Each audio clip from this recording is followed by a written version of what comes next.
Hello and welcome to the latest episode of Lesbian Talk with me, the Omega. No, why do you always do it that way? I don't always do it that way, I just do it that way sometimes. But it's got... That's like at least half of the time. Oh, okay. But we've also got Diamanda Hagen over there with Giovanni and Kippers. Who is sleeping literally right under the mic? He's always sleeping. Why is he never talkative whenever we're doing these? Well, he is sometimes. Well, he's talkative when I get home after work and I call you on Skype. Because he hears the Skype noise and he starts meeping and comes over. Because he hears the Skype noise and he hears your voice. And by the time we start recording this, he doesn't give a shit anymore. Well, because it's the middle of the afternoon. I was napping on the couch earlier, so he was sleeping on my chair. So it's... I'll poke him later and make him make noise. Will that make you happy? Okay, well, I'm just beginning to think that our audience might think that he doesn't exist, that he's some sort of a, I don't know, thing that we invented made up of primarily sound effects. No, because once on one of the episodes, I used that picture that we took from the Spoonie cameo with you holding him and him hissing. Well, he could be stuffed. That's an awful evil face for a stuffed critter. We have already established that I own at least one taxidermy cat. That's true. But Gibbers is real, everybody, I promise you. And he's very adorable. Yes. I'm still no closer to getting my own cat. Oh, yes, you are. You're a week closer. Yeah, don't know when they'll be born. Anyway, you might have noticed this time and last time that we have a theme music now. We do. It's so awesome. What's the name of the guy that wrote it and performed it for us? Harry, the guy who did it was Harry Mreijen. I have completely butchered his name, but Mreijen. You mean honorary lesbian Harry Murajan. Absolutely, he did that. He and I think it's really, really cool. It's very, very 80s, which I particularly like, and you like it even though you don't like metal very much. I do, because it's really cool, and I've never had a theme song before in anything that I've done ever, so kind of exciting. It's an important, important thing. It really is. So listen and headbang for the 30-second intro. We don't have a really professional intro. It's just kind of like pictures that we use, that we have up during the blip video, and apparently, like I said, soon Mr. Million assures us that we'll be able to have the episodes available as downloadable MP3s and possibly on iTunes. So, download us on iTunes, man. So, what was our word from last week? Our word from last week is also the name of the main character in the guild, the Codex. Oh. I don't play MMOs, but I have watched the guild before. I'm sorry for being a bad nerd. I have the first season on DVD. I bought it for $5 and Borders is going out of business. I haven't actually watched it yet. I feel like because I don't watch The Guild or Big Bang Theory that like I'm a bad nerd somehow, but I don't know. I watched like the first few episodes of Big Bang Theory with a friend of mine who was like, "Oh my gosh, you're gonna love it," and I was like, "I don't find this funny. This is kind of uncomfortably awkward for everyone involved, including." Yeah. Yeah, well, Big Bang Theory, although it's written by a bunch of just regular sitcom writers, although they do have like scientific advisors to make sure that they get their references right, while the Guild is written and produced by actual nerds. Oh yeah, I know. It started off as or I think it still is like a web series and stuff. And I'm gonna watch. It's one of those things that like I bought and I'm gonna watch one of those days when I have time. So you know. Oh, that thing I wasn't really trying to big up the Guild. I was more trying to knock down the Big Bang Theory a bit. Oh well, yeah. I'm probably not gonna watch any of that. But Felicia Day is in the Guild, is she not? Yeah, she writes it and she stars in it. Oh, that's cool. I remember once we went to Target and I bought this Dragon Age movie that she's in, which I still haven't watched that either. Yeah, you bought a bunch of stuff on Target and all that you've never watched. Yeah. Although I can't complain. I did a quick count of one of my stacks of DVDs to watch, and it was about 27. And I have 5 stacks of roughly the same height, so I have Wow. about 120 films to watch. So I can't complain to you. That's true. Well, no, like the thing is that I haven't even ever played Dragon Age 1 or 2. I've seen my roommates at the time had it. So I've watched him play some of it, but I read the first novel when it came out, because I, worked at Barnes and Noble down in DC, and I was like, well, this is an interesting world to read about. So I bought this movie for $5, and I haven't watched it yet. Maybe I'll watch them both tonight. We'll see. Oh, So anyway, Codex. well, if you do watch it, then send a copy to me. Extract it and send a copy to me, and I will then I'll watch it, and then we can talk about it in a future episode. That's true. That's a good idea. I think I will do that, actually. This is a way to encourage us both to watch new things. Tis. Even though it'll be like the night before, and I'll be like, yeah, I'm gonna watch that, and totally. I'll watch it tonight, probably.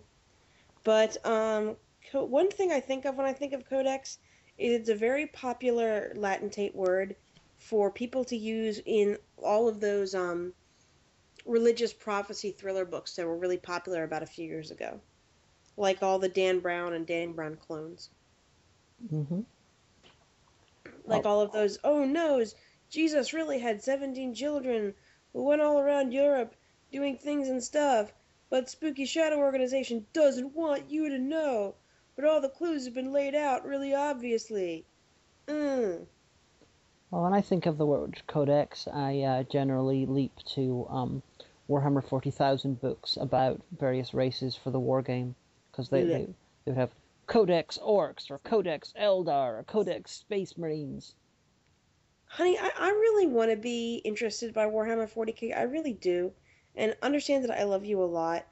But just, we have a million of the novels at the store, and they take up so much room. And I'm just like, there's so much of this, and this is so, like, what do you, I know it's a strategy game, but it's also an RPG, but it's also all of these books, and it's, like, everything there is like really extreme. Like somebody didn't kill 5 people, he killed 5 million people, and like there's whole planets just devoted to dying on them. And it sounds like a fifth grader in 1984 writing his own metal video. That's But I love you. It's quite an interesting description of it. Um, I like the fictional universe that they set up. It's extremely depressing and dystopian. Like the closest thing to good guys you've got are genocidal, religious fundamentalist, human supremacists. That's pretty much the nicest people that you've got. And what I find so appealing about Warhammer 40,000, at least in a fictional, universe sense, is that everyone's a bastard. Yeah, see, like that's how it was reading Meguiars Wicked, the book that the musical is very loosely based off of. Like, wow, everybody is absolutely irredeemable. Everyone has realistic character flaws, and I can't empathize with anyone, but I'm going to keep reading because I want to know what happens to the world because he's a damn good world builder. But it wasn't a pleasant experience. It was like taking like a really disgusting tasting antibiotic. What a ringing endorsement for that book. Well, with 40K, when it comes to the games themselves, I always preferred Warhammer Fantasy Battle. But is that the one with the gay space elves? No. One of these games has gay space elves, or maybe they're just regular space elves, but my friend and I called them gay because it annoyed her boyfriend. That would be Warhammer 40,000, the one with the Eldar, who are the space elves, while Warhammer Fantasy Battle is basically Lord of the Rings takeoff number 721. And there's one that's just football with orcs. That's Blood Bowl. I like Blood Bowl. I had a team of halflings, a team of hobbits, and they were kick-ass because their front line was entirely made up of tree men or ents, and their captain was just this halfling he was called the Widowmaker because in one match, through some incredibly good rolls, I managed to kill like 5 dwarves. I thought you hated American football. As a sport, I don't think it's very good, but the Blood Bowl is a fun, game itself. Then when we live together, and of course I'm going to make you watch the Super Bowl, just pretend that they're all orcs. No one gets killed in American football. In Blood Bowl, like, you've got people sneaking chainsaws onto the field. You've got dwarves, sneaking what do you call steamrollers onto the field. You got people who are drug. Oh, honey, how do you sneak a steamroller anywhere? You you bribe half the refs and you sort of kill the other half. And you got people. Sort of kill the other half. Well, yeah, it's Blood Bowl. It's imagine Lord of the Rings races doing American football against other orcs Well, I versus know the basic humans. premise because I had a friend whose husband was really into it. There is it's also tongue in cheek. So you've got like the goblins will like take these hallucinogenic drugs and start and go and basically go berserk, swinging these massive maces the size of them around, and usually end up killing their own people. You've got other ones with minotaurs who sometimes go crazy and eat their own people. It's it's silly. And Bloody destructive, so you love it. there was a rather fun a sort of fun sort of Xbox game for it that came out, and which recreated the game dynamic quite well, but they didn't have enough variety and sort of visuals. And the worst thing is you didn't let you customize your team at all. Oh, noes. Sorry. Yeah, one of the appeals of Blood Bowl is that you had this archive of of the different races you can shoot. You can paint them whatever colors you want. You can hire famous players if you have enough money and stuff. Famous orcs? Yeah. Like And Orc Manning? no, I can't. Halfling Brady? I can't remember the name of any orcs, but there was Morgs and I'm using the Thrord. names of American. I'm using the names of American football players. There was Griff Uberwald, who was like the greatest human player, and there was Morgs and Throg, who was an ogre player. Mm-hmm. I can. Every day I learn interesting things about you. Well, I like Blood Bowl. I also out of the less famous Games Workshop games, I also quite like Necromunda, which was basically dystopian future colony, and there was just gang warfare against each other. You had yourself a gang, and you fought other gangs for like areas, and then you got all the stuff that you found there. You could sell it. You could hire new guys, get new equipment for your team, stuff like that. It was like you would continue on with your small team rather than just do a single battle. Then you have to set up a new army for the next battle. It's a continuing thing. I just didn't know that you like real-time strategy. I like some of it. It's been many years since I've played any tabletop games. So there. Yeah, I never got into it because there was one like total game shop near me that was in the mall, and I can't even remember what it was called now, and that's really, really pathetic. Because, like, we literally spent, like, our high school years there. But they had two big, a red and a blue Space Marine, like, life-size statues outside. And they would hold, like, scenery painting classes and tournaments and stuff like that. And I started to like, look at it, but then I realized how incredibly expensive it was as a hobby, and I was like, wow, White Wolf books are cheaper. Yeah, And it's so for Magic incredibly books. expensive. It's one of the reasons I like Blood Bowl and Necromunda was that you didn't need to buy lots and lots and lots and lots and lots of models. You need to buy a few. That might be one of the reasons it never really took off, and they sort of got rid of the games, and they sometimes bring them back out of retirement every so often. It's because they're a lot less financially successful because you got to buy less shit for them. Yeah. Well, there's a Games Workshop like literally 20 minutes down the street from me. I've never been in it, Well, it's been but many years since I've been in a Games Workshop, but I know that the Games Workshop headquarters is in Nottingham in England, and they have a life-size statue in metal of a Space Marine outside it. And but also when it comes to codex, you got books and stuff. And recently, I've been reading the two books that I was sort of given as a Christmas present by some beautiful person who is over in near Baltimore. it was Kippers. And the books were World Without Men, which is a 1950s sci-fi dystopia of, oh my God, all the men in the world have died out. Therefore, it's a bunch of fascist lesbians have taken over. Dun dun dun. So, As lesbians are wont to do. indeed. So I'm sending that to Derek the Bard, the book reviewer, because I'm sure his eventual review will be funny. And the other book is The Man Who Mistook His Wife for a Hat, which is about neurological disorders and is by Oliver Sacks. Now, actually, here's a secret for that one. We were modeled for one copy at the bookstore. It was actually promoted to the noteworthy table. So all I had to do was walk over and snag a copy. You stole it. I didn't steal it. I took it back to customer service and put a little tag on it. It said, Omega is going to buy at the end of the shift. Please don't reshelf. Have you been reading any books recently? Actually, yeah, I've been reading two, on my lunch break, and I'll kind of alternate. I've been reading, Every Day is an Atheist Holiday, and I think I got the title wrong, by Penn Jillette, which is basically a collection of essays about, like, religion and life and things and stuff. Because I read his previous book about atheism and I really liked it.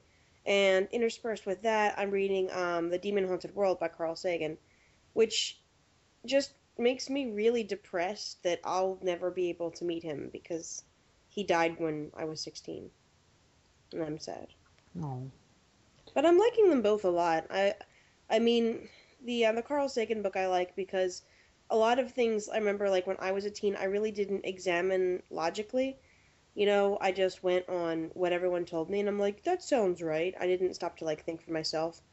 And a lot of like pseudoscience I totally believed in because I was like, well, but what if? And then I realized a lot later, but if this was true, we'd have proof of it. Like, a friend of mine had me totally believing it was my fault, that like misfortune would befall me. Like, there was a time I was walking home from their house, and a drunk driver hit me with their car. They clipped their side view mirror off on my arm, and then drove away. And so we had to call the police, and we went to the hospital, and there. While I had a bone bruise, I didn't actually fracture my arm, which was good. Although to this day, I still have an area of skin that's just numb back there because the nerves were all killed. But she had me actually believing that it was my fault for disliking her boyfriend, that it was karma. And for years and years, I believed that. And then, one day I was like, well, maybe it was just a drunk driver. I mean, the part of the neighborhood I was walking home through didn't have sidewalks then.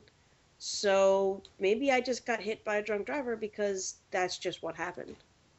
Yeah, I personally find the idea of karma to be, apart from the fact that there's no evidence that it's real, quite horrible if it is real, because that indicates that every single bad thing that happens to you, you actually deserved, which is Well, horrific. that was the philosophy, like the original Vedic philosophy was bad things that happen to you in this lifetime are because of prior bad acts in your last lifetime. That was the original meaning of karma. And that eventually your soul learns from it, and then you get reincarnated up higher and higher and higher until you're finally reincarnated as a cow and then as a Bada Vista. That's the way real karma is supposed to work. Not like the people who just want to throw it out to, make them seem right. So without reincarnation, all you've got is something that's absolutely warped, which is haha, you've got cancer. It's your own fault. You're being punished. Every Actually, a girl that I used to room with years ago down in D.C. My best friend many years ago was diagnosed with cancer, and it was really touch and go. And she's doing okay now, and she's in remission and everything. But I found out, and I told my roommate, I said, "Oh my gosh, did you hear about this?" And she goes, "Well, she is a really negative person." And I was like, "I'm gonna go out now because I can't believe that you said that." Yeah, fucked up. The Another book I've picked up but I haven't read yet is called it's the Black Victims of the Holocaust. I Oh, remember. that's right. I remember you talking about that. Yeah, I saw it whenever we visited the Holocaust Museum. I saw it in their gift shop and I regretted not buying it, so I ordered a copy on Amazon. And it definitely looks like it's going to be fascinating reading. Well, see, I'm in a real nonfiction kick right now, which is too bad because there are a few books that are out that are sci-fi that I want to read. I'm like, but I'm reading nonfiction right now to get in the right mindset. Like I downloaded the free the on Nook. What you can do is you can download a free sample of the book, and then if you don't want to buy it, you just delete that file out. Or if you want to buy the full book, you can. This British author, and I actually read about this on the Guardian, which made me want to download the book. I think it's called like Eden or something like, no, Dark Eden, and it's about some survivors generations later that of this couple that landed on an alien, well, an uninhabited alien planet. So I want to really get to that. So Dark Eden looked interesting. Go out and download or buy yours now. Or Omega will find you and cut you. No, I'm just a bookseller. I recommend. If you don't take my recommendation, no skin off my teeth. Have you ever read Stephen King's Needful Things? No, but I did see the TV thing, that the made for TV series based on it. Is that any good? It was alright. It's because I have this thing that I feel that nobody, okay, with a few exceptions, people just can't adapt Stephen King correctly. Like when Nightmares and Dreamscapes was done as a miniseries, that was great. I thought that was really good and it was really solid, as I have read that book. But a lot of his stuff and a lot of his good stuff is just adapted so poorly that I'm oftentimes very reticent to watch anything. I just don't want to be disappointed. well, have you I think Frank Darabont seems to have made himself a career out of doing decent Stephen King adaptations. He did The Shawshank Redemption, The Green Mile, and The Mist. I did actually. I really loved The Green Mile, but I don't know how much of that was because I really loved Tom Hanks. Although here's the secret: we before I watched The Green Mile, I always was like, oh, Stephen King, whatever. I don't read hack horror, but I'd never read anything by him, so I thought he was just a paperback writer, kind of just churn stuff out. And then we went to see The Green Mile, and I loved it because again, I love Tom Hanks. And so this was when I was out at Shippensburg. I spent a few semesters there, and I had about a 2-hour layover between when the Amtrak went out to Harrisburg, and then the bus that went to the outer counties. And they had the movie cover of The Green Mile there at the little convenience store in the station. So I was like, well, I really liked the movie, and I read it, and I was like, oh my God, Stephen King is amazing. Why did I wait this long? And then I read Cujo next, and then I read The Stand, and then I did read Nightmares and Dreamscapes, but yeah. I've read a couple of his, and I'm not a big fan of fiction. I've read The Shining, and I read The Running Man, and at least one other one, which I've forgotten the name of right now. Although, Misery. quite honestly, the most important Stephen King book is Stephen King on Writing, which is nonfiction, which is all about how to be a good writer. Did you? But not like a patronizing way.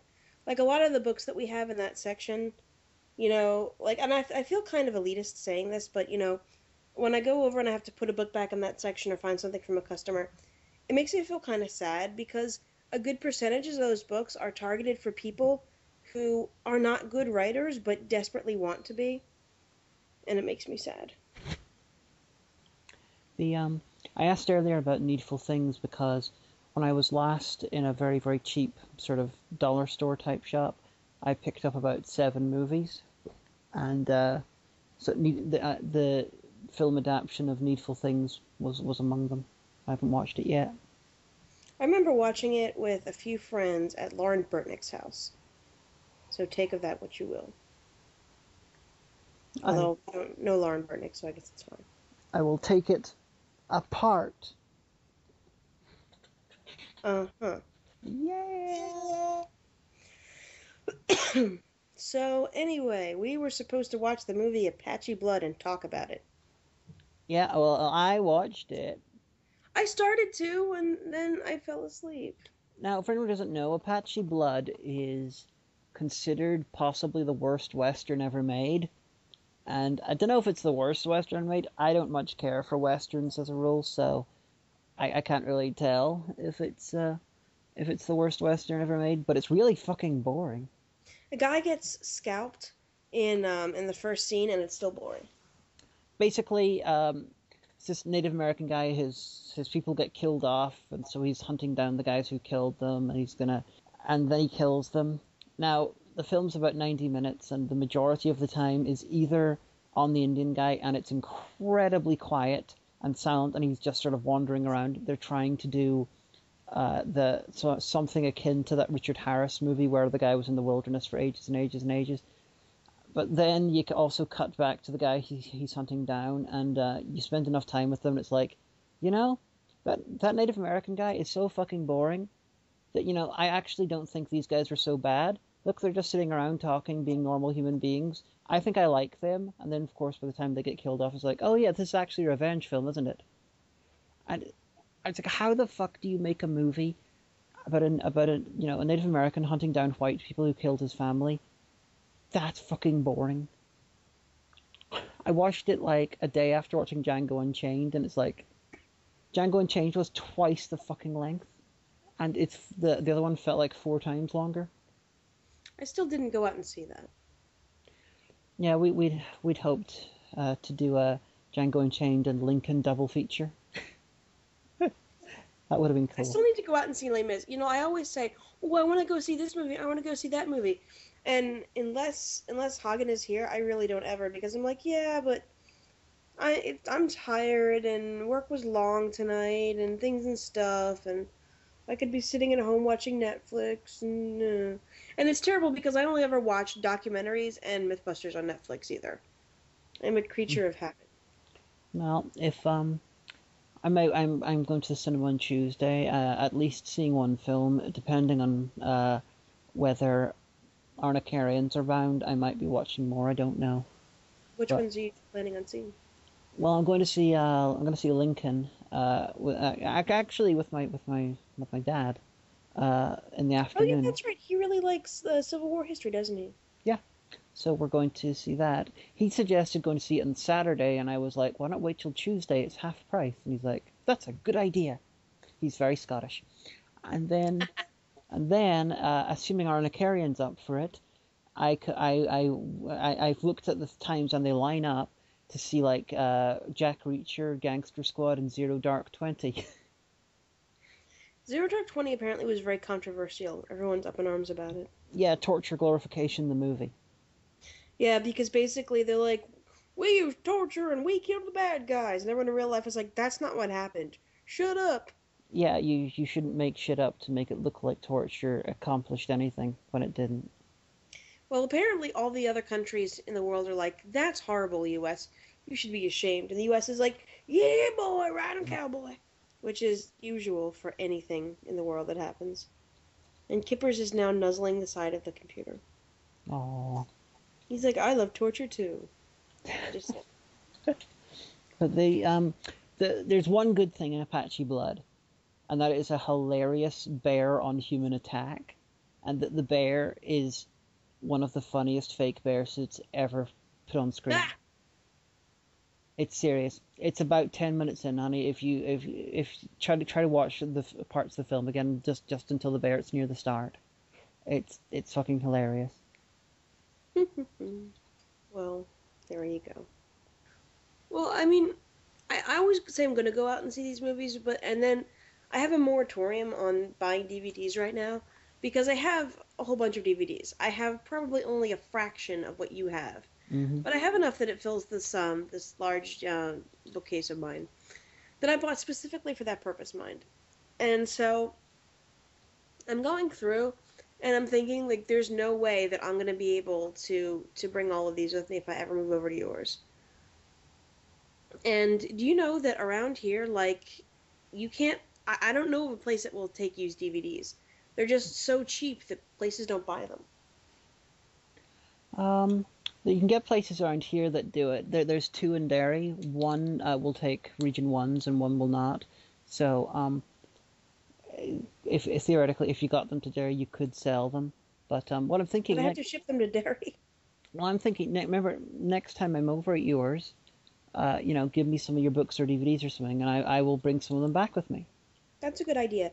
Although, keep in mind, you also have all of your brother's girlfriend's mother's china is in my house. Yeah, but I'm not bringing all of that. I'm just going to bring some of it. Okay.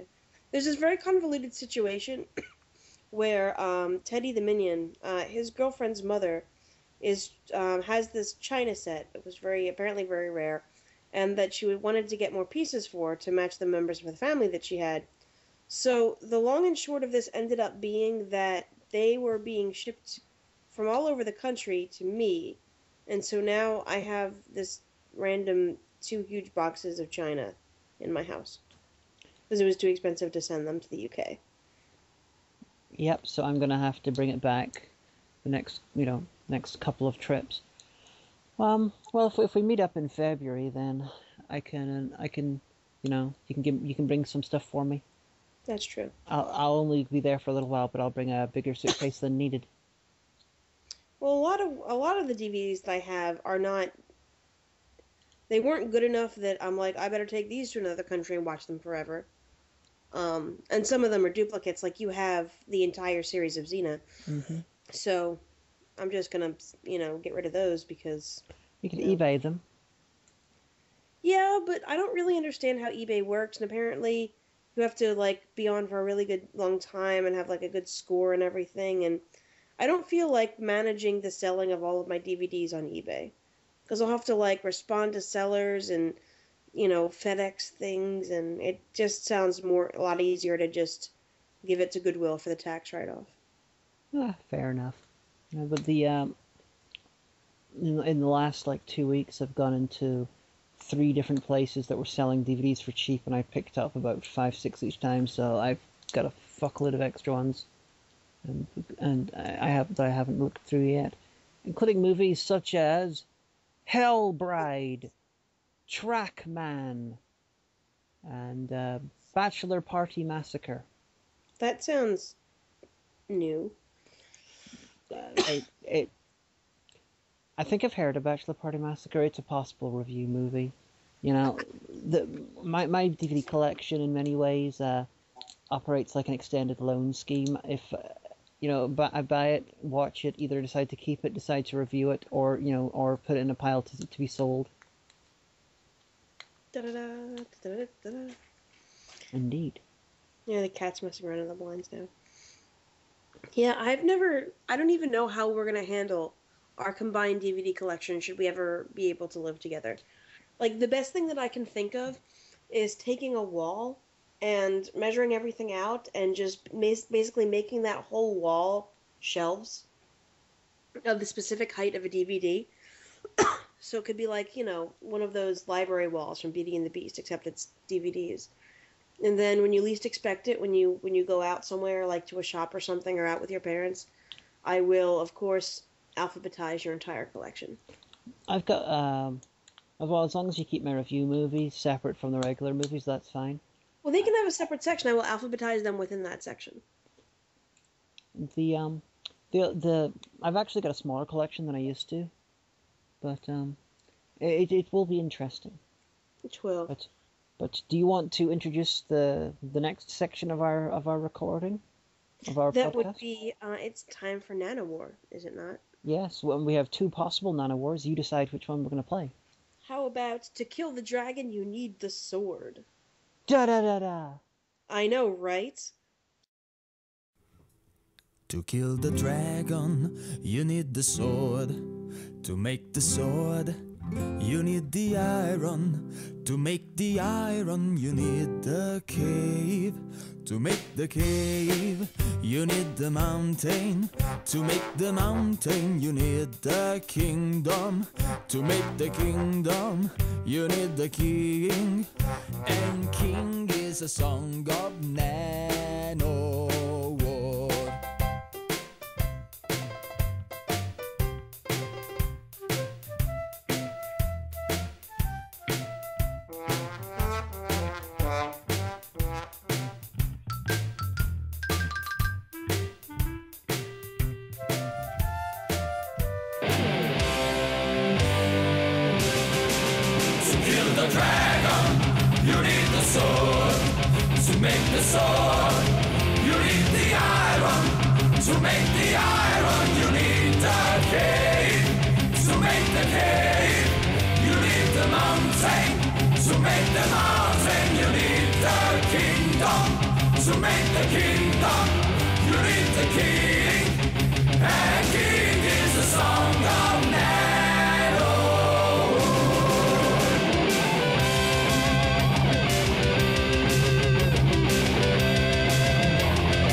And we are back.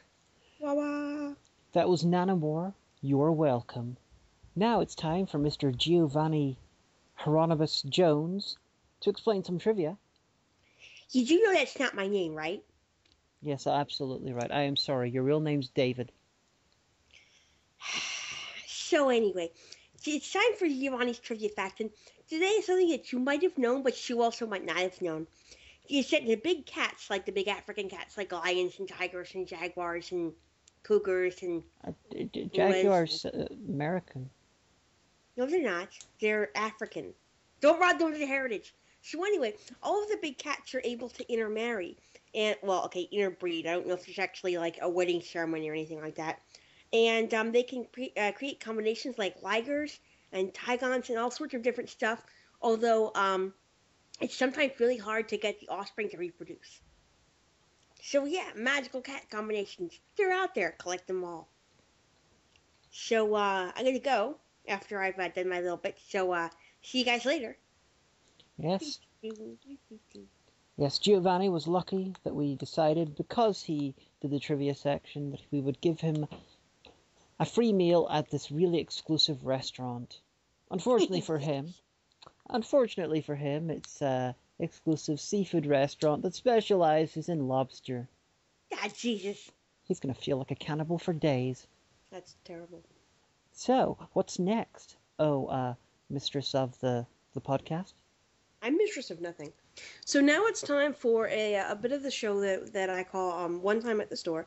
If you don't know, I've worked for a large chain bookstore for about 9 years, and I have seen some pretty cool stuff. I've seen some very bizarre stuff, and I've seen some incredible situations with a lot of stupid people.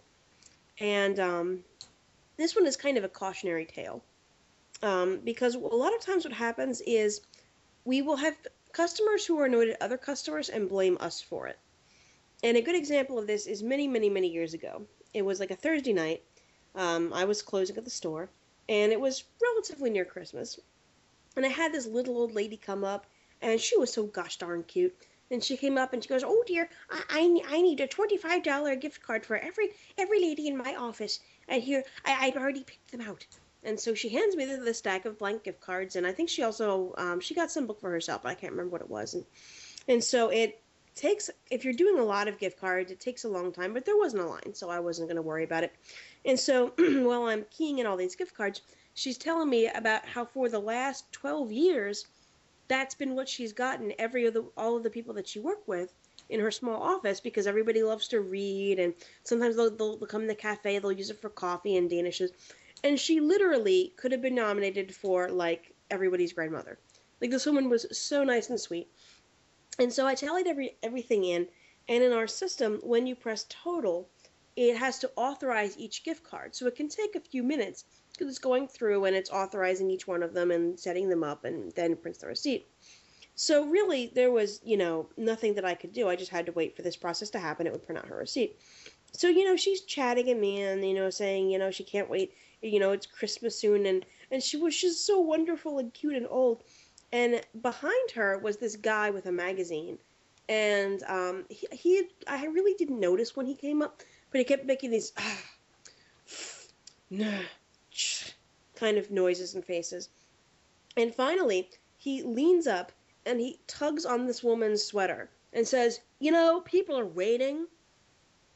And this poor little old lady, all the Christmas cheer went out of her, and her shoulders sank, and she deflated. And that was at the point where the register got to the last gift card, and it printed out her receipt.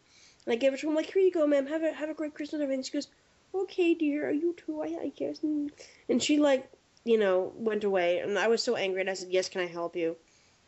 And the guy slams his... he was one of those customers, a lot of times they'll throw their payment at you. So he slams on his magazine with his credit card. The credit card goes skittering across the counter. And he says, "You really should have said something. Why did you let her talk for that long?" And rather than explain to him that basically she'd gotten a lot of gift cards and it takes the machine sometimes up to a full minute to recognize them all, I said, "Sir, our store is definitely not in the habit of telling customers when to shut up. Here you go. Have a good day. Here's your receipt." Well, I hope that lady had a nice Christmas. I hope so. I mean, she was really nice. I like nice customers. It makes me happy. Like, there was this one time where this elderly lady comes up with a huge basket full of like trashy romance novels, and I'm bringing all of these up, and she's like, "Oh dear, my husband, he's gonna be so angry. Oh no, my." And then her husband is this elderly man who's like pretty tall actually. He comes over, he's like, "Oh, okay, what's the damage? How much this time?" And it came to like $100 something, and he's like, "Oh, well, I guess that's fine and everything." And this little old lady looks at me and she goes, "I let him buy all of the power tools he wants, and I get all of the romance novels I want." And I thought to myself, wow, that's a marriage that will last forever. But how are you doing this week, dear? Dear heart? Um, I am doing indefatigably. That's not even okay. It's kind of a word, but not the way you used it. I am, I am having a truly, defenestrative time. I know what that word means, and unless you've actually thrown something out the window. Oh. Things are going okay. You know, as per usual, you got good people, you've got twatty people, you've got bad people, and you got people you don't know yet. Which would be most of the people ever. Yes. Well, I tell you what.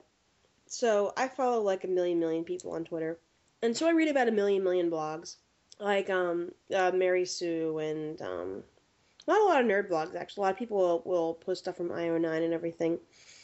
And like remember about a few weeks ago there was a really big controversy about, well, geek girls are just fake girls when they cosplay and things and stuff. And I thought, well, that's true. People are really obnoxious about that. And I thought that this would be one of those things where, like, someone says something stupid and it flares up and it dies down. But there have been a lot of aftershocks all through the community. Have you noticed that? Yeah, it seems that in the extended nerdy communities, there's a lot of sort of instances of blatant misogyny just keep bubbling up to the surface. It's in gaming, it's in fanish type things, it's in skepticism, it's in science, it's in even it's as far abroad but still vaguely connected. The atheist community. It's I don't know. Could possibly be a sea change on the horizon? A sea change? Like the sea, like the ocean? Yeah, sea change. Things are change. A big change. I've never heard that turn of phrase before. Never? Never. That's why I asked you what it meant. I'm hoping I didn't just invent it. I'm going to see if it's a real thing. Oh, Lord. Sea change is a poetic, informal term meaning a gradual transformation in which the form is retained but the substance replaced. Huh. The expression is taken from Shakespeare's from The Tempest. I'm going to have to use that. That's pretty slick. Thanks, honey. You had like the tropes versus woman thing. You had the gaming sort of society that was trying to argue that being sexist and misogynist was essentially part of gaming culture. You had the Rebecca Watson in the skeptical community basically saying after she's 5 a.m. after she's finished doing like a talk about how she doesn't want to be sexualized without her consent, you don't sort of get into a lift with her and start asking her to come back to your room for coffee. Coffee at 5 a.m. Yeah, and whenever you're separated from when you were trapped in a small area with her, this is the one of these that I know most about. She's trapped in the lift going up in the hotel in a foreign country, and the guy wants to. It's just all she did was explain what happened and said in a vlog, "Don't do that.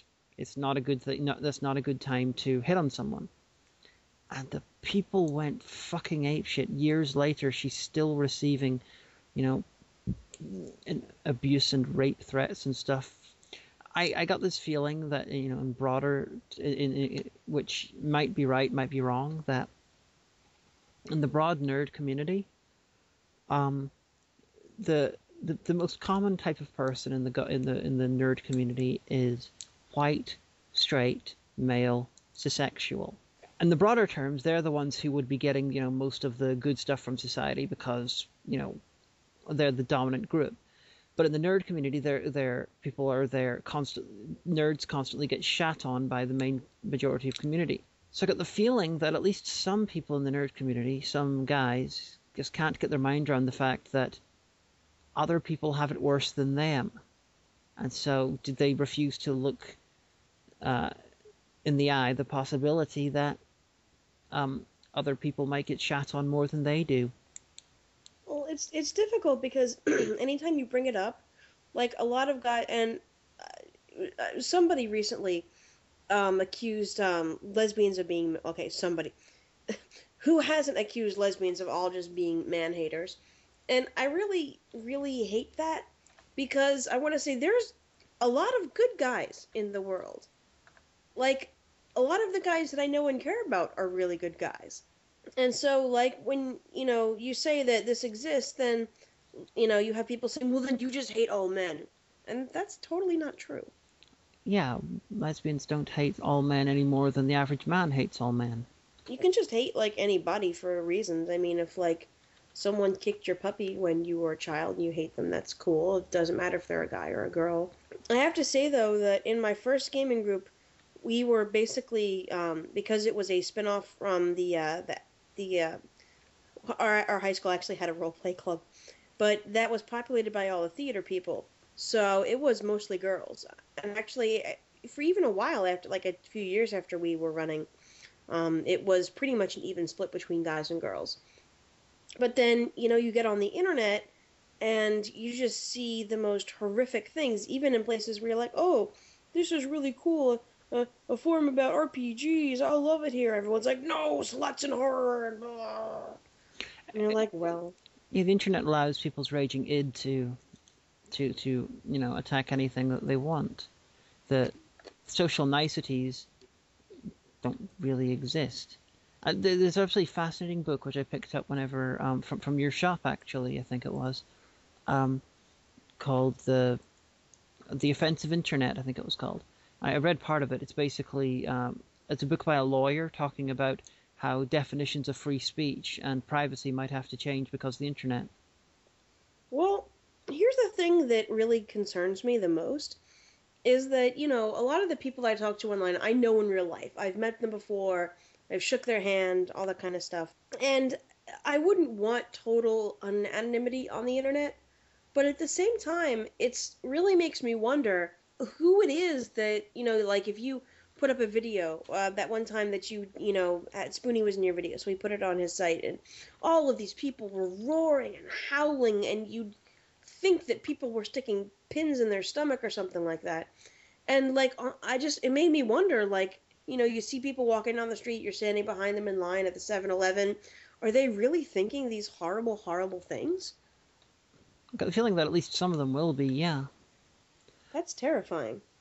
Well, remember with Spoonie's thing, two videos of mine have been posted on his thing. The first time it was absolutely horrific. The second time they were much nicer. Although the Sting video, which was the second one, it's since been put up on his YouTube, and the comments then are a mix of classics, people, Spoonie fans being shitty, and classic YouTube people being shitty. Why are people so horrible? I mean, like, you'd think the nerd community would be, like, a safe place to be. And maybe everyone doesn't always agree with you, but, like, it's like, well, we're a community, kind of, except for not really. Well, I really do think it's got at least something to do with people who are used to being powerless in the broader community reacting to having power over other people, whether they realize it or not. So it's more like a sociological thing, right? Yeah, it's like any group that is shat on by history, how do they tend to react to that? One thing I've noticed is that they will either become incredibly nice and sort of empathize with other people, or they'll become shits and try to do the same thing to someone else. Like how Israel is. Far beyond Israel, it's it seems to be a recurring thing in human history. Like your group gets shat on, your group gets some power, you shit on someone else. Another example of this would be the article about a week and a half ago in the British media, the one that was entirely made by Julie Burchill, which was entirely made up of ad hominem attacks and threats. I read that. I saw that. And I was like, for reals, babe? Really? Yeah, Yeah, but like pretty much, didn't she really take a thumping from everyone for that, or will there be no repercussions for her? I don't think there'll be any repercussions. The article was taken down. It was put up on the Daily Telegraph, so she got paid twice for the article. She's not going to lose any jobs.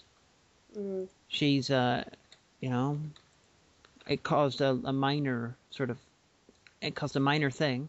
I don't see it causing anything big. Oh, that's unfortunate. I like it when there's justice for people who are douches. We just chalk it up to the fact that human beings are shitty. Yeah.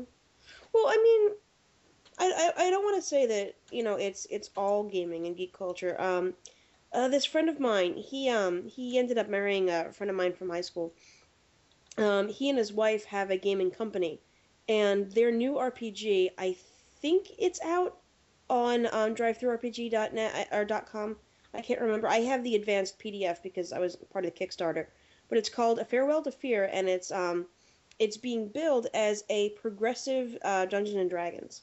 So I'm actually kind of interested to check that out. I don't know when I'll get my physical copy, but hopefully it's soon. I wonder how you make, Dungeons and Dragons quote unquote progressive. Are they going to include people other than white people? You know what? Hold on. Let me go to the Kickstarter page. I want to see if I can get him on as an interview at some point, and he can talk about it. A self-aware fantasy RPG about tearing down fantasy's legacy tropes. We're telling some stories of revolution and optimistic change. Farewell to Fear is our progressive post-fantasy role-playing game. What is that? What do we mean by that? Fantasy is full of all sorts of legacy concepts that are rather disgusting to us. Sexism, classism, racism, institutional violence. Those are just a few choice items. Farewell to Fear is a game about revolution, about taking fantasy out of the Dark Ages through drive and action. Think punk rock meets fantasy. Bad Religion meets Tolkien, boot to face. Their other games have been pretty cool. I hope I'm not quoting out of context, but so if that interests you, I think it's up at DriveThruRPG, and I know that they were having trouble with their site. They're moving to a new host, so I can't give you a website for it. But so some people are trying. It's yeah. Some people, there's always attempts to improve things. There's being someone who hangs around the skeptical sort of community, there's fights between the ones who are trying to help with social justice and stuff, and those people who, for whatever reason, seem to absolutely despise it. And well, I can't understand why somebody wouldn't be into social justice, because they're part of society too. Well, whenever social justice means that you have to feel bad anytime you're sexist or racist or homophobic or whatever, that's a reason to be against social justice. Yeah, okay, good point there. People don't like being referred to as sexist or racist or homophobic. It doesn't matter. Well, don't be that way. They don't care about that. All they want is the thing that negatively affects them to stop. So they just want people to stop that people calling them out on it. Well, that's not how the world works. Wow, this has been a really depressing episode so far. Everything's really depressing. Yeah, that's true. Depressed. No. Well, I was even hesitant to use this as a discussion topic today because I'm very worried, we'll get a lot of flack. Like, why did you tangentially say that some guys are awful, I hate you, and I'm never watching your show, also you're sluts, I'm just saying. But we're married, doesn't matter, sluts. Well, I don't know about you. I've avoided a lot of abuse, but that's because I'm rather strikingly unattractive. Don't say that. I think you're beautiful. You're my wife. Are you there? Yes, I'm just being dramatic. Anyway, I think that we should go to the dictionary section. Shall we? Is it that time again? I think so, because we haven't actually been keeping track on how long this episode is, so it might be shorter, it might be long. Oh, well, it'll come out in the editing. All right, so I have the Oxford American Dictionary in hand. What page? 518. Okay. The dramatic flipping through the dictionary part of the show. Okay, 1 or 2? 1. Oh boy.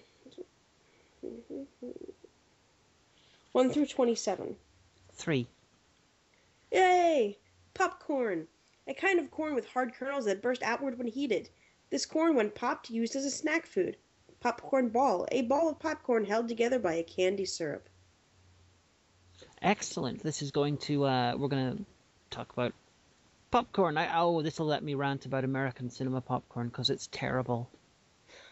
Oh, geez. Giving you an excuse to rant about something American. Well, I will say this: whenever Cypher came to visit, came to visit Northern Ireland and went to the Django Unchained vlog with me, they tried our badass cinema popcorn and they were very impressed. And Well, how many flavors does it come in? Salty or sweet. Meh.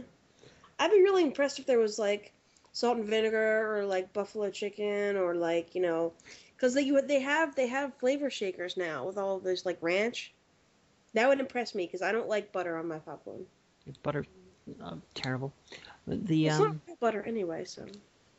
A few days before that, they were over, and I bought some KFC because they were helping me take notes for a movie review, and they even admitted that the KFC in the UK is better than KFC in America, and I was like, of course it is. Zingatawa meal all the way, hot with fries. Tangent. I'll be the judge of this. You will, hopefully shortly. That would be really awesome. But for today, we are out of time. Oh, it's sad. Oh, out of time. Boo. Boo, boo, boo, boo, boo. But we will see you next week when we will discuss popcorn.